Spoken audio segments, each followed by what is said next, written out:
अस्सलाम वालेकुम नाज़रीन, आप यूट्यूब चैनल देख रहे हैं। मैं इमरान खान हूँ। जो सानिया हुआ पारा चनार में, पारा चनार के लोगों के साथ करम में, उसका जो है वो पूरी दुनिया के अंदर एक शोर मचा हुआ है। सोशल मीडिया पे लोग इसके लिए बहुत ज़्यादा आवाज़ उठा रहे हैं, लेकिन पाकिस्तान की मीडिया में इसकी कवरेज नहीं हो रही। मैंने चंद सहाफ़ियों से रब्ता किया, मैंने उनसे कहा जी कि मीडिया इसकी कवरेज क्यों नहीं कर रहा। हत्ता कि जो मीडिया के प्लेटफॉर्म सोशल मीडिया के ऊपर मौजूद है, वहाँ पर भी इसको कवरेज नहीं दी जा रही। तो उन्होंने कहा ये पॉलिसी आई है कि इस वाक़े को ज़्यादा रिपोर्ट नहीं करना।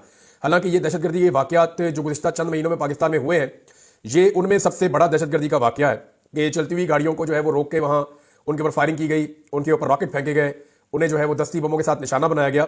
और अब तक की इतलात के मुताबिक जो बीबीसी ने रिपोर्ट किया है, वो ये कह रहे हैं कि 44 लोग जो हैं वो इस साने के अंदर जाँ बहक हो गए।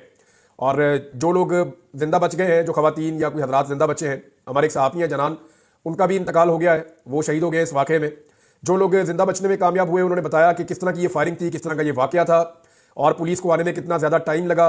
सिक्योरिटी वहाँ पे प्रॉपर मौजूद नहीं थी और इंतहाई खदशात और खतरात के बावजूद ये बहुत बड़ा पाकिस्तान का एक सिक्योरिटी फेलियर है, एक इंटेलिजेंस का बहुत बड़ा फेलियर है कि इतना बड़ा हमला जो है उसकी मनसूबाबंदी होती है। पाकिस्तान के अंदर इतना बड़ा हमला होता है, उसकी मनसूबाबंदी होती है, मनसूबा साज इकट्ठे होते हैं, वो असला मुहैया करते हैं और फिर वो घेर के लोगों को मारना शुरू कर देते हैं और उसके बावजूद किसी को कानो कान खबर नहीं होती। इतने बड़े इंटेलिजेंस फेलियर के ऊपर हुकूमत को अकाउंटेबल करना चाहिए, मुतल्लिका लोगों को, और उसके साथ साथ जिनकी वजह से ये वाकया हुआ या जो लोग इसमें रिस्पॉन्सिबल हैं, उनको एक तो मुजरिमों को सजा देना बहुत ज़रूरी है, दूसरा जिनकी गफलत की वजह से ये जुर्म हुआ उनको भी अकाउंटेबल किया जाना चाहिए, ये बहुत ज़रूरी है। उधर पारा चनार में बहुत बड़ा एहतजाज हुआ है, शहरी बहुत बड़ी तादाद में बाहर निकले, उन्होंने एहतजाज किया। जो लोग वहाँ मौजूद हैं उनसे अगर आप रब्ता करें या उनसे आप बात करें तो वो उनकी एक बेबसी है जो दिखाई देती है। यानी ये गमो गुस्सा तो है, तकलीफ तो है, लेकिन एक बेबसी भी है कि हम क्या कर सकते हैं।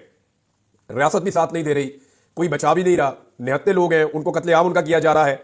और ये इसको लोग फिरका वाराना भी कहते हैं, इसके रीज़न ये भी हैं और कुछ तनाज़ात भी हैं मकामी सतह पे। पारा चनार में बड़े तनाज़ात हैं, लेकिन यहीं पे गवर्नमेंट की रिस्पॉन्सिबिलिटी का पता चलता है। ये वफाकी हुकूमत की और सूबाई हुकूमत की दोनों की जिम्मेदारी है, वफाकी इदारों की और सूबाई इदारों की दोनों की जिम्मेदारी है। अब सूबाई हुकूमत से बात करें, वो कहते हैं जी हमारे पास तो इख्तियार ही नहीं है, हम तो यहाँ का डीपीओ डीसी चेंज नहीं कर सकते, हम तो यहाँ पे कोई काम कर ही नहीं सकते और उनके पास तो इख्तियारात नहीं है, वो उसका ओनर होते हैं। अगर आप वफाकी हुकूमत से बात करें तो उनकी तवज्जो ही नहीं है इस तरफ, उनकी सारी तवज्जो है सारे पॉलिटिकल मामलात में। वो हर जगह से नफरी निकाल निकाल के इस्लामाबाद में और बड़े बड़े शहरों में शिफ्ट कर रहे हैं कि हमने पाकिस्तान तरीके इंसाफ के जो लोग एहतजाज करना चाहते हैं हमने उनको कैसे रोकना है। तो सारी तवज्जो उनकी वहाँ पे है। अब इमरान खान साहब का स्टेटमेंट आया, उन्होंने मीडिया के साथ बात भी की है और उनका अपना स्टेटमेंट उन्होंने अपने ट्विटर के ऊपर शेयर किया है और एक्स पे जो उनकी पोस्ट है वो मैं आपको पढ़ के सुनाता हूँ। इमरान खान साहब ने कहा कि 24 नवंबर गुलामी से नजात का दिन है। याद रहे परसों ये दिन आ रहा है, एतवार का दिन। मुल्क में कानून की हुक्मरानी, आइन की पासदारी और इंसानी हुकूक मुअत्तल है, जिसकी वजह से पूरी कौम का बाहर निकलकर कुर्बानी देना नागुज़ीर हो चुका है। कौम को फैसला करना होगा कि बहादुर शाह जफर की तरह मौत तक गुलामी का तौक पहनना है या टीपू सुल्तान की तरह मरते दम तक आज़ादी का सेहरा पहनना है। सऊदी अरब से मेरे मिसाली ताल्लुकात हैं। जब वजीराबाद में मुझ पर कातिलाना हमला हुआ तो मुझे सबसे पहले कॉल सिफारत खाने के जरिए आई, जो सऊदी सफारत खाने से आई, और वली अहद शहजादा मोहम्मद बिन सलमान की आई। हमारे दौर में शहजादा मोहम्मद बिन सलमान ने पाकिस्तान का तारीखी दौरा भी किया। हमारी हुकूमत के खात्मे से 2 हफ्ते पहले OIC के वज़ीर ख़ारजा की कॉन्फ्रेंस इस्लामाबाद में मुनक्कद हुई, जो सऊदी अरब के बगैर मुमकिन ही नहीं थी। सऊदी अरब हर मुश्किल हर मरले में हमारे साथ खड़ा रहा है। बुशरा बीबी के बयान को तोड़ मड़ोड़ कर कौम की तवज्जो हटाने की नाकाम कोशिश ना की जाए। उन्होंने सऊदी अरब का नाम नहीं लिया। हमारी हुकूमत के खिलाफ तमाम साजिशों में जनरल बाजवा का हाथ था। मैंने उस वक्त भी चीफ जस्टिस और जनरल तारिक खान के जरिए साजिश की तहकीकात करवाने की कोशिश की, मगर जनरल बाजवा ने ऐसा नहीं होने दिया। अगर तब शफाफ तहकीकात हो जाती तो सच खुलकर सामने आ जाता। बुशरा बीबी का सियासत से कोई ताल्लुक नहीं है। बतौर एहलिया उन्होंने एहतजाजी कॉल के हवाले से कौम तक मेरा पैगाम पहुंचाया है।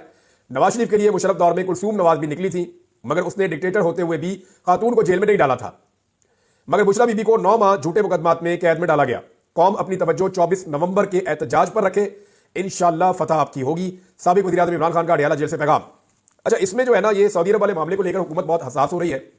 हालांकि जिसने स्टेटमेंट दिया है वो खुद कह रहे हैं जी मैंने तो स्टेटमेंट इसके बारे में दिया ही नहीं। नहीं, आपने इसी के बारे में दिया। यानी उनका स्टेटमेंट, जो स्टेटमेंट देने वाला है, अगर फर्ज करें बुशरा बीबी ने स्टेटमेंट सऊदी अरब के खिलाफ देना होता और उन्हें दे दिया होता तो उन्हें क्या जरूरत थी कि तनकीद आने से पहले ही, जब लोगों ने इसकी निशानदेही की तो उन्होंने फौरी तौर पर कहा जी इसका मतलब ये नहीं है, एक्चुअली मैंने ये कहा है। ये कहने में थोड़ा सा वो जिस तरह उन्होंने अल्फाज का चुनाव था वो ठीक नहीं था, और ये जो लोग वहां एडिटिंग कर रहे थे वहां मौजूद थे, उनको ये चीज वहां देख लेनी चाहिए थी, तो ये प्रॉब्लम होती ना। लेकिन मौजूदा हुकूमत का सारा फोकस इसके ऊपर है। यानी शहबाज शरीफ का अगर आप स्टेटमेंट देखें, शहबाज शरीफ साहब ने तो गुलामी की इंतहा कर दी। यानी मुझे समझ नहीं आती कि कोई आदमी इस लेवल का गुलाम कैसे हो सकता है। शहबाज शरीफ साहब जनाब कहते हैं पाकिस्तान और सऊदी अरब की दोस्ती को नुकसान पहुंचाने वाले की तरफ बढ़ने वाला हाथ तोड़ देंगे। भाई कौन कर रहा है? भाई सऊदी अरब के साथ ताल्लुकात कौन खराब कर रहा है? इमरान खान ने खुद स्टेटमेंट दिया है मोहम्मद बिन सलमान के बारे में, आज फिर दिया है। और उनकी बीवी ने मोहम्मद बिन सलमान का नाम तो नहीं लिया, ना सऊदी अरब का नाम लिया। उन्होंने कहा जी जनरल बाजवा ने ये फिर कहा था, और जनरल बाजवा के जरिए बातें हमारे तक पहुंची हैं। तो जनरल बाजवा क्या कुछ कहते थे, मियां साहब अगर आपके बारे में बता देना साफी आपको कि जनरल बाजवा आपके बारे में क्या कहते थे, तो आपको कोई फर्क नहीं पड़ेगा, क्योंकि आपको फर्क पड़ता ही नहीं, आपको कोई कुछ भी कहता रहे। लेकिन इसहाक डार के बारे में, नवाज शरीफ के बारे में, सबके बारे में जनरल बाजवा की अपनी राय थी। इमरान खान के बारे में भी वो खुलकर बातें करते थे। जनरल बाजवा साहब की एक तो कॉल मैंने सुनी है 1.5 घंटे की लंबी कॉल, उसमें जनरल बाजवा साहब ने क्या क्या कहानियां सुनाई, मैं हैरान हो रहा था कि यार ये इस लेवल का आदमी पाकिस्तान का आर्मी चीफ रहा है। यानी जैसी वो बातें कर रहे थे जनरल बाजवा, ये एक आर्मी चीफ को या साबिक आर्मी चीफ को सेव नहीं देती।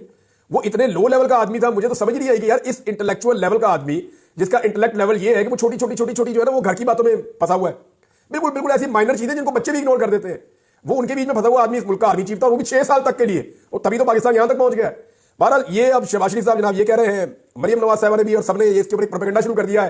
हालांकि पाकिस्तान तरीके इंसाफ ने क्लियर कर दिया है, मेरे ख्याल में इसके ऊपर और फोकस नहीं करना चाहिए, चलना चाहिए उस इशू की तरफ जो इस वक्त पाकिस्तान में चल रहा है। और वो इशू ये है कि जनाब पूरा पाकिस्तान जिसको इमरान खान ने बंद करना था, हुकूमत ने उसे खुद ही बंद कर दिया। यानी इस वक्त पाकिस्तान तरीके इंसाफ के निकलने से पहले हुकूमत ने पाकिस्तान बंद करने का बंदोबस्त कर दिया है। लाहौर रिंग रोड को बंद किया जा रहा है, लाहौर के तमाम दाखिली और खारजी रास्ते बंद किए जा रहे हैं, कंटेनर लाहौर के अंदर भी पहुंचा दिए गए हैं, जबकि इस्लामाबाद के अंदर कंटेनरिस्तान बना दिया गया है। बहुत बड़ी तादाद में कंटेनर इस्लामाबाद पहुंच गए हैं। तमाम दाखिली और खारजी रास्ते इस्लामाबाद के बंद किए जा रहे हैं। मोटरवेज तमाम पाकिस्तान की बंद की जा रही है। और अब तक की जो इतला है उसके मुताबिक जो मोटरवे की पुलिस ने इतला दी है कि अचानक उन्हें पाकिस्तान की सारी मोटरवेज की मुरम्मत करनी पड़ गई है। यानी ये मामला जाना चाहिए सुप्रीम कोर्ट में, और मोटरवे पुलिस के आईजी को बुला के उसको मुअत्तल कर देना चाहिए और उसको बल्कि जेल में डालना चाहिए कि यार सारी की सारी मोटरवे एक ही दिन में मुरम्मत करना शुरू हो गए हो। यानी M1 जो इस्लामाबाद से पेशावर जाती है, M2 जो इस्लामाबाद से लाहौर आती है, M3 लाहौर से जो अब्दुल हकीम जरिए मुल्तान की तरफ जाती है, M4 यानी पिंडी भटिया से जो मुल्तान की तरफ जाती है, M11 जो सियालकोट से लाहौर की तरफ आती है, M14 जो हकला की तरफ जाती है यारक से लेकर। अब आप अंदाजा करें कि ये सारी मोटरवेज बंद कर दी, इसके अलावा हाईवेज भी बंद करने जा रहे हैं, और जो जेलम से रास्ता जाता है रावलपिंडी की तरफ वो भी बंद करने जा रहे हैं।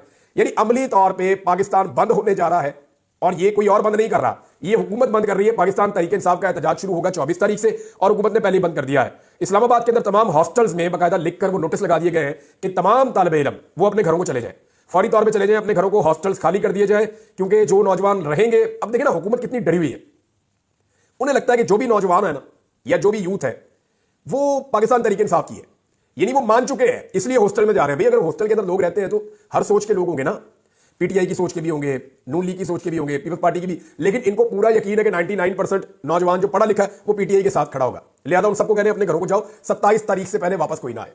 ये जनाब नोटिस लगा दिए।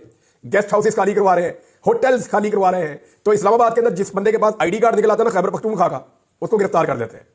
यानी आप अंदाजा करेंगे खैबर पख्तूनख्वा का शनाख्ती कार्ड होना भी एक प्रॉब्लम हो रहा है। मुझे एक साफी बता रहे ये बात कि जो कोई अफगानी है उसको पकड़ लेते हैं, या जिसकी शक्ल वो पठानों वाली है उसको पकड़ लेते हैं, या जिसके पास आईडी कार्ड है उसको भी पकड़ लेते हैं खैबर पख्तूनख्वा का, कि ये बंदा खैबर पख्तूनख्वा से है। ये यार खैबर पख्तूनख्वा में नून लीग का भी वोट बैंक है, फजलुर रहमान साहब का भी है, एएनपी का होता था, अब नहीं है तो थोड़ा बहुत होगा, लेकिन पीपल्स पार्टी का भी अब नहीं है वहां पे। लेकिन जिन जमातों का है वो खातिर जमा रखे भाई, जमात इस्लामी का भी वहां पे वोट बैंक है।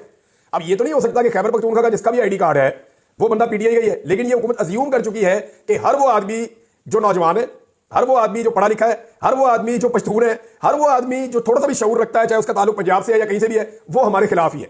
और हुकूमत को इस बात का आइडिया हो गया कि ये इक़्तिदार पे काबिज होकर बैठे हुए हैं, अवाम में इनकी जड़ें बिल्कुल नहीं है। और एक और बड़ा खौफनाक काम जो इन्होंने शुरू किया, इन्होंने नफरत फैलाना शुरू की है खैबर पख्तूनख्वा के खिलाफ। अब ये जो नफरत फैला रहे हैं ना, ये मुल्क को किसी तरह सूट नहीं करती।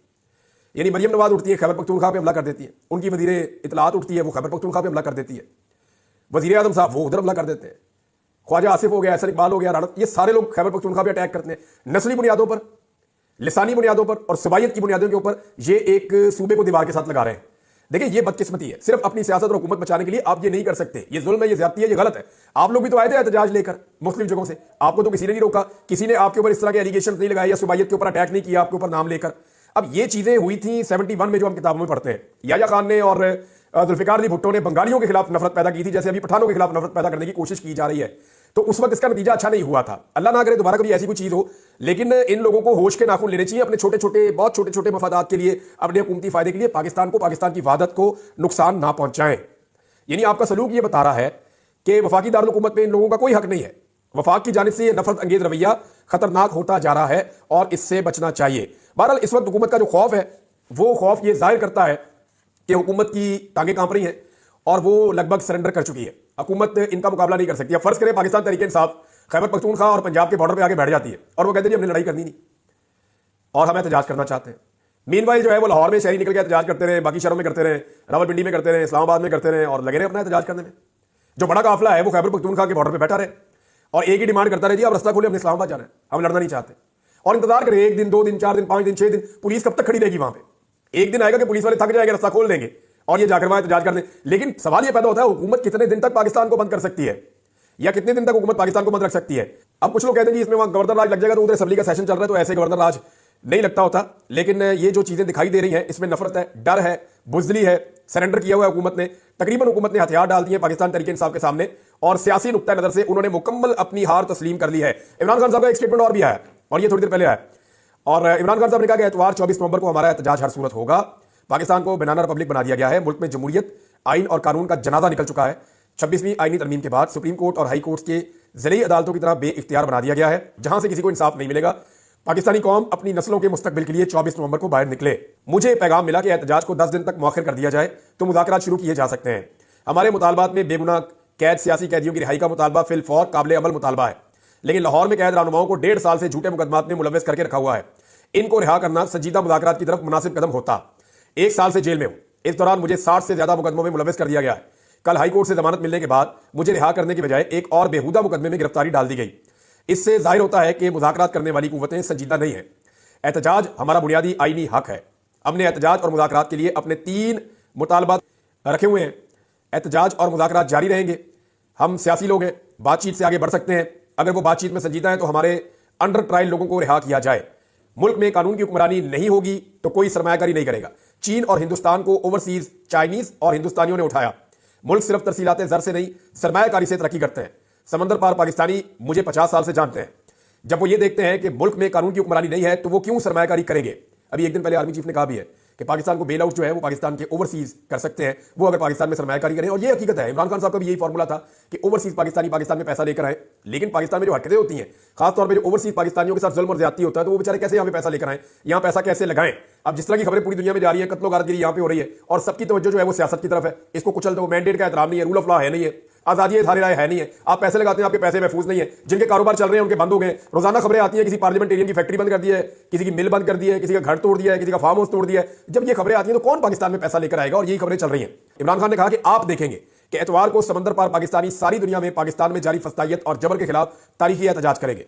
इनको कोई डंडे नहीं मारेगा, ना ही इन पर शेलिंग होगी। वो आजाद जमहूरी मुल्कों में रहते हैं। इमरान खान साहब ने अडियाला जेल में ये बातचीत की और ये एक और स्टेटमेंट है जो मैंने आपको उनका बताया। ओवरसीज पाकिस्तानियों पे इमरान खान साहब का इन्हिसार काफी ज्यादा है। आजाद कश्मीर में नाज़रीन बड़ा जबरदस्त एहतजाज हो रहा है, लेकिन मीडिया को कहा गया है कि इसका मुकम्मल बाइकआउट करना है।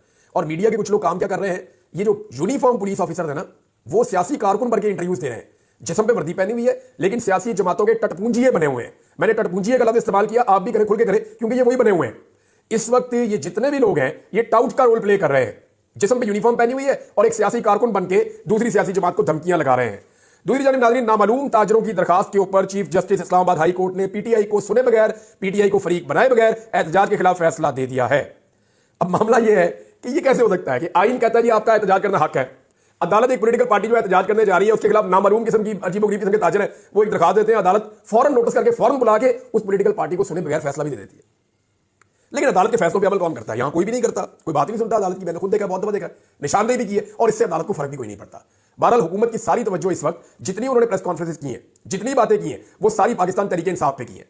वो जो 44 लाशें पड़ी हुई है ना पारा चनार में, उसके ऊपर हुकूमत बात करने को तैयार नहीं है। मीडिया को भी मना कर रहे हैं कि बात ना करो। कैसी बेहिसी है इनकी। अब तक के लिए इतना ही, अपना ख्याल रखिएगा, अपने चैनल का भी। अल्लाह हाफ़िज़।